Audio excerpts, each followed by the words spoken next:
I've been hunting since I was a kid.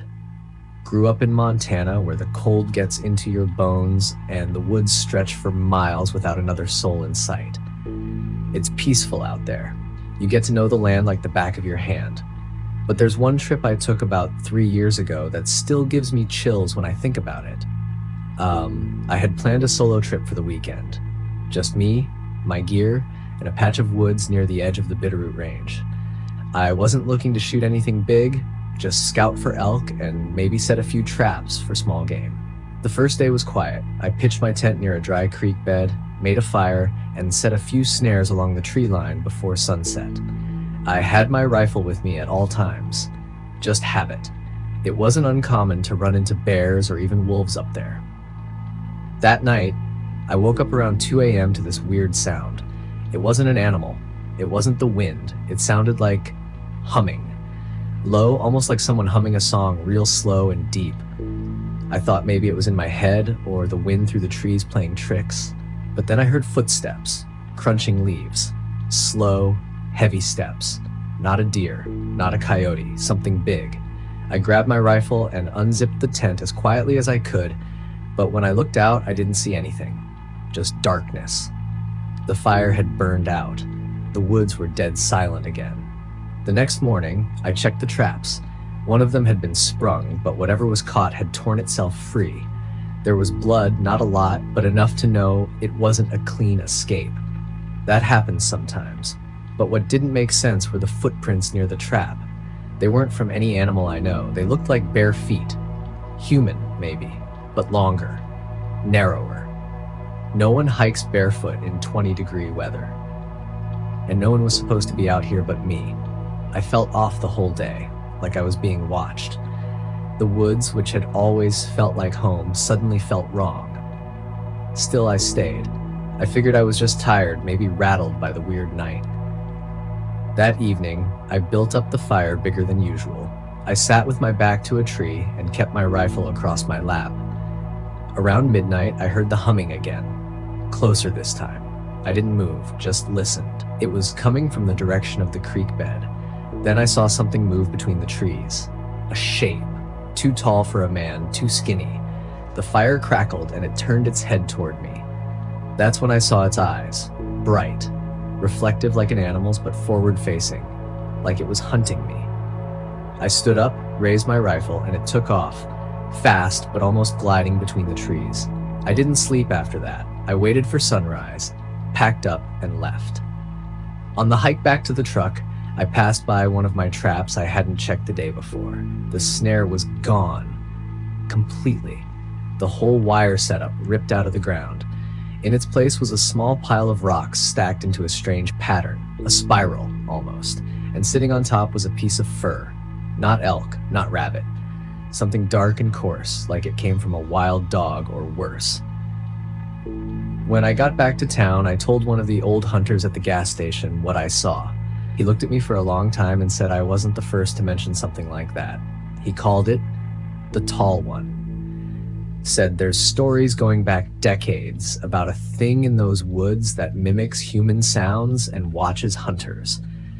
Most people think it's just myth or local folklore. But I saw something out there. I know what I saw. I haven't been back since. I still hunt, but never alone. Never near the Bitterroot Range. And sometimes, when I camp too deep in the woods, I swear I hear humming again. Always after midnight, always just out of sight.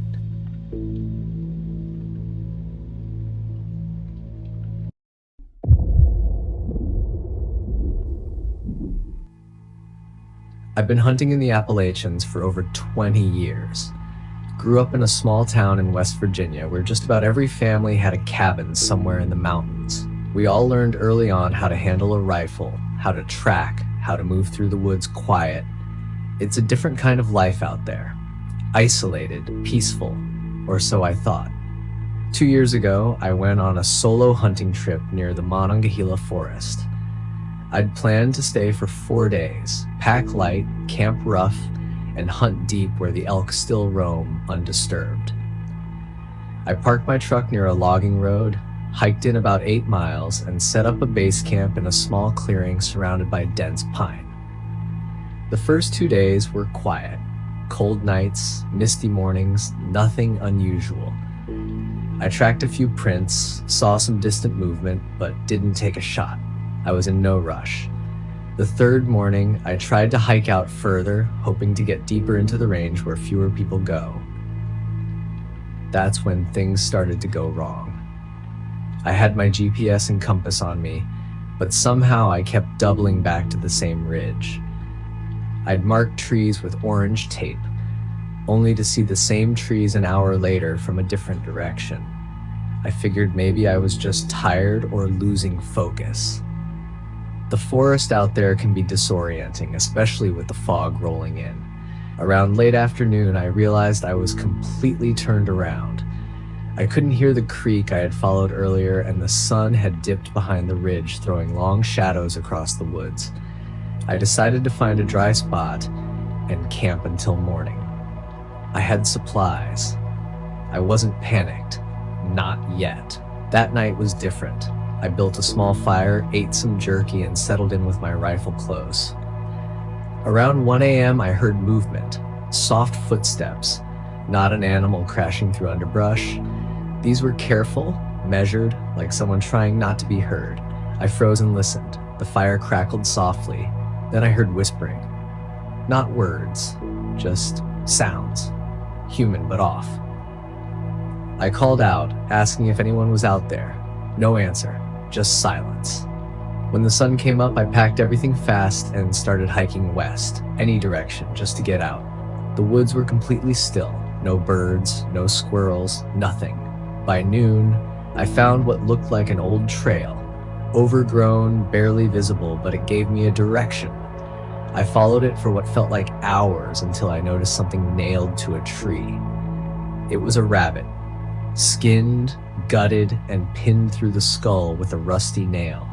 There were bones and feathers hanging from twine above it, like some kind of wind chime. I turned around fast, heart pounding, and that's when I saw them. Two figures standing just beyond the tree line.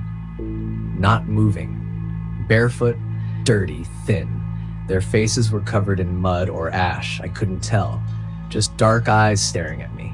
They didn't speak, didn't come closer. Just watched.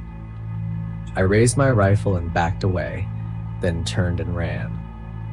For the next hour, I moved fast, heart racing, checking over my shoulder every few minutes. Every now and then, I'd catch glimpses.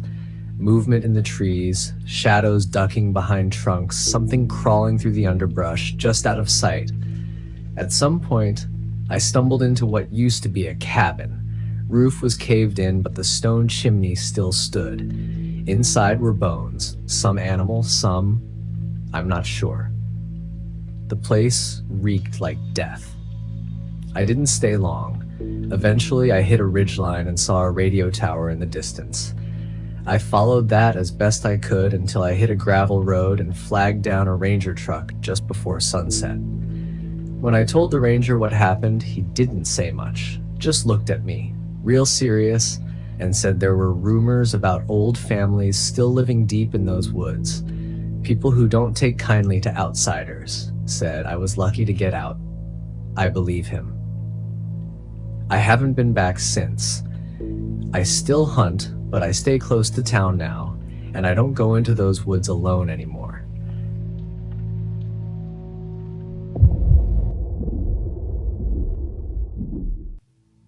I started hunting with my dad when I was 13. He was one of those old school types, quiet, steady, could track a buck for miles without ever needing a GPS. When he passed away 3 years ago, I kept going out into the woods every fall. Hunting became my way of keeping his memory alive, of staying connected to something that felt real. Last October, I decided to go solo again. I'd done a few solo trips before, but never this deep. I chose a remote area near Priest Lake in northern Idaho.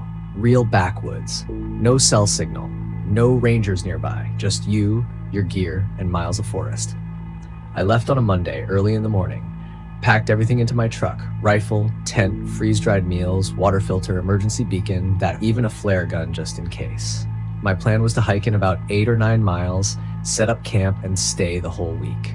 The first day went fine. It was cold, a little overcast, but peaceful. I didn't see another car on the drive-in, and the trailhead was empty. I hiked in about 6 hours, found a flat spot near a ridge, and set up my tent. There was a stream nearby, fresh animal tracks, everything felt perfect.